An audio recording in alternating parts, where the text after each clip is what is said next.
Here's a number that landed hard for me when I saw it. Lack of recognition is the second highest driver of attrition in veterinary medicine right now. Second, right behind inadequate pay. I have spent a lot of time trying to argue that actually pay doesn't matter as much as you think. And when I saw this, I was like, guys, I've been saying that how much we pay people is important, yes, but mattering and caring about your people, recognizing your people is really high up there. It means that you can pay your team fairly.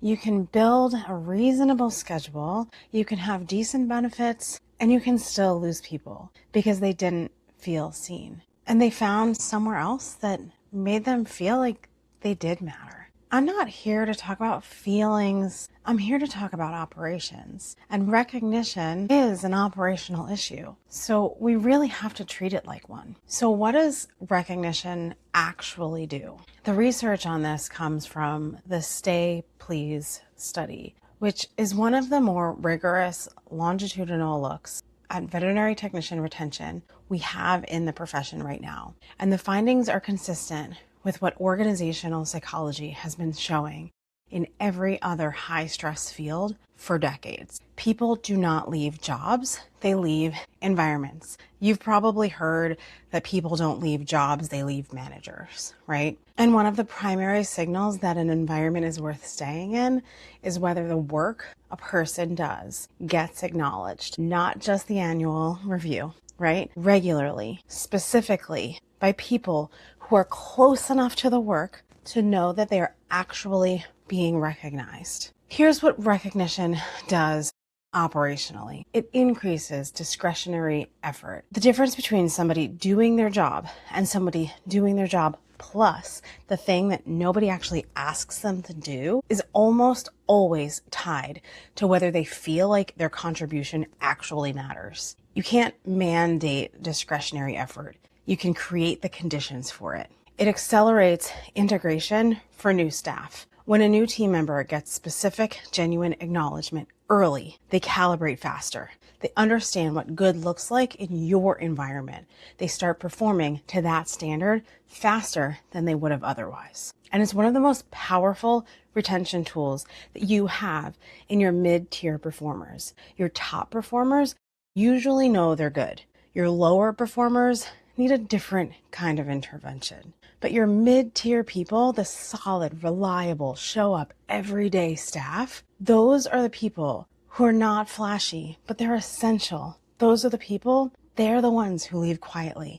And recognition is often what keeps them. Why most recognition misses. Let me talk about what bad recognition looks like, because most hospitals are doing some version of recognition and still losing people. And the problem is almost never that they're not trying. Employee of the month, pizza party after a hard week, a shout out in the staff meeting. That's the same script every single time. And probably everybody already knows it, right? These are not nothing, but they're not doing the work of actual recognition. And here's why. Generic recognition doesn't land because it doesn't demonstrate that the person doing the recognizing is actually paying attention. When you tell someone that they did a great job without being able to say what specifically they did well and why it mattered, all they hear is a performance. Over time, it erodes rather than builds trust. Delayed recognition has a half-life. If something happened on Tuesday and you mention it at the Friday staff meeting, the moment has already passed. Recognition is the most powerful when it is close in time to the thing that is being recognized. Top-down only recognition misses the most of the relational fabric of your team. The acknowledgement that matters most to a lot of people is not actually from management. It's from the peer, the colleague who says in the moment, I saw how you handled that and it was exactly right. That's something that you can't schedule, but you can build a culture where it actually happens naturally. And here's the part that doesn't get talked about enough. And I want to name it directly because it's operational, not theoretical. If your team doesn't feel safe, they will not recognize each other. And sometimes they will not even accept recognition from you. Now, psychological safety has become a bit of a buzzword but it is the precondition for recognition to work. If people are operating in an environment where they are worried about being judged, embarrassed, or penalized for making mistakes, recognition starts to feel like a trap. It makes people visible in a place where being visible feels dangerous. Hear that again. It makes people visible in a place where being visible feels dangerous. You see this show up in a few ways. The person who deflects every compliment, the team that goes quiet when you try to run a peer recognition exercise, the high performer who turns in their notice and tells you in the exit interview that they never felt like they could really speak up. That's not a recognition failure. It's a safety failure. And until you address it at that level, your recognition efforts are going to keep bouncing off. Building psychological safety is not a feelings project. It's about what happens when somebody makes a mistake. It's about whether your team sees you stay curious instead of reactive when things go wrong. It's about whether your people watch you respond to honesty by rewarding it or by using it against someone later. Recognition without psychological safety is just theater. Recognition inside of a psychologically safe environment is what actually moves people to stay. What does meaningful recognition actually look like? Here's the version of recognition that actually moves retention. First, specific and timely, as close to the moment as possible. What did they do? Why did it matter? What did it take? Not great job today. Something more like the way you handled that owner in exam 2 when things got difficult, the way you stayed calm and gave them real answers instead of a script. That is the kind of thing that makes clients come back. I saw it and I want you to know that I noticed. That takes 30 seconds, less than 30 seconds.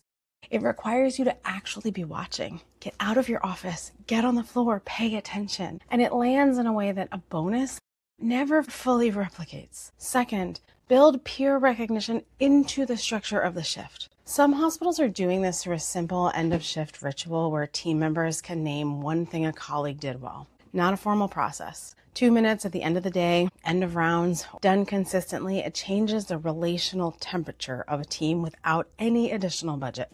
But here's the thing about peer recognition.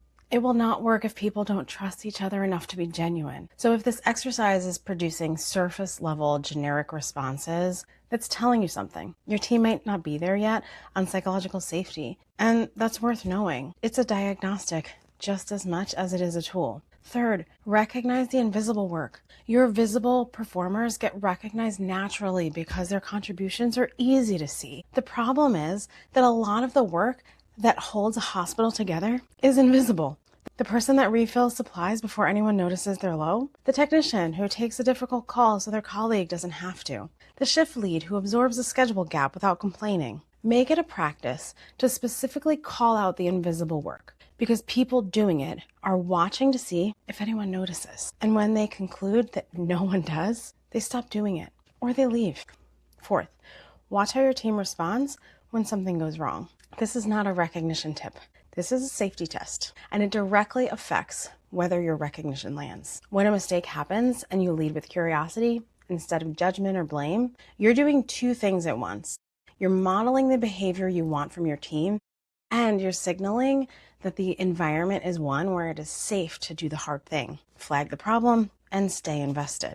People who feel safe enough to admit mistakes are also people who feel safe enough to accept recognition, to recognize their peers, and to keep showing up when things are hard. That is the operating environment that retention is actually built on. Recognition is not a soft skill. It's a retention tool with a measurable return. And unlike most retention tools, it does not require a budget line. What it does require is attention and a willingness to say the thing out loud when you see it, and an environment where people feel safe enough to let it land. If you're working on building that kind of culture in your hospital and you want to understand the broader leadership system you're operating inside, the Clarity Leadership Assessment that I have at www.lvt.vet is a good starting point. It's free, 14 questions. It allows you to know where you start. If you don't know, I'm Suzanne Thomas. This is Leading Veterinary Teams. Until next time, lead where you are, even when it's uncomfortable, especially when it's uncomfortable.